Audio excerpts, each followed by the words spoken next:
हो राजा भाऊ, हो राजा भाऊ. महायुती सरकारचा महायुती सरकारचा जन सुरक्षा कायदा बंद झाला.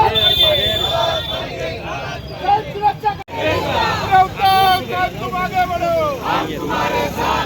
आदित्य साहब तुम आगे बढ़ो. ये भेज देंगे. जय भवानी, जय शिवाजी.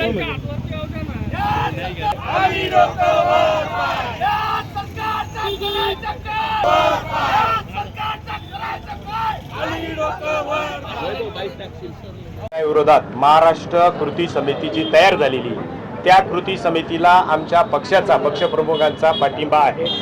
आणि जनसुरक्षा कायदा म्हणजे घटना विरोधी कायदा आहे, लोकशाही विरोधी कायदा आहे, मानव अधिकार विरोधी कायदा आहे. आणि म्हणून कुठलीही संघटना, जसं डॉक्टर बाबासाहेब आंबेडकरांनी सांगितलं, एकत्र या, शिका, संघटित व्हा. कुठली संघटना, कुठली संस्था कोणी स्थापन करायची नाही. त्या संस्थेचा असलेला सदस्य, त्या संस्थेला मदत करणारा व्यक्ती, याच्या विरोधी अनेक कलम या कायद्यामध्ये आहेत. आणि म्हणून खऱ्या अर्थानं लोकशाहीला हा घातक कायदा आहे, हा हुकुमशाहीकडे नेणारा कायदा आहे. आणि ठराविक लोकच हुकुमशाही, एकाधिकारशाही इथं दिसते. म्हणून आमच्या पक्षप्रमुखांनी आज महाराष्ट्रामध्ये सर्वत्र निदर्शनं केलेली आहेत. आणि आम्ही नेहमी या कायद्याच्या विरोधात आहोत. धन्यवाद. जय हिंद, जय महाराष्ट्र.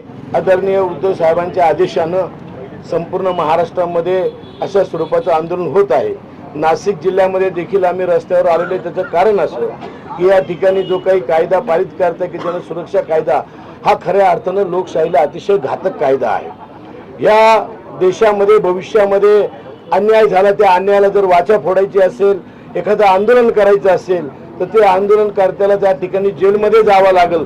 अशा स्वरूपाचा लोकशाहीला घातक असलेला कायदा या ठिकाणी सरकार करतं. आणि म्हणून कुठल्याही परिस्थितीमध्ये हा कायदा रद्द झाला पाहिजे ही भावना आमची आहे. आणि तो कायदा रद्द होत नाही तोपर्यंत आमचा संघर्ष या ठिकाणी आम्ही चालू ठेवणार आहे.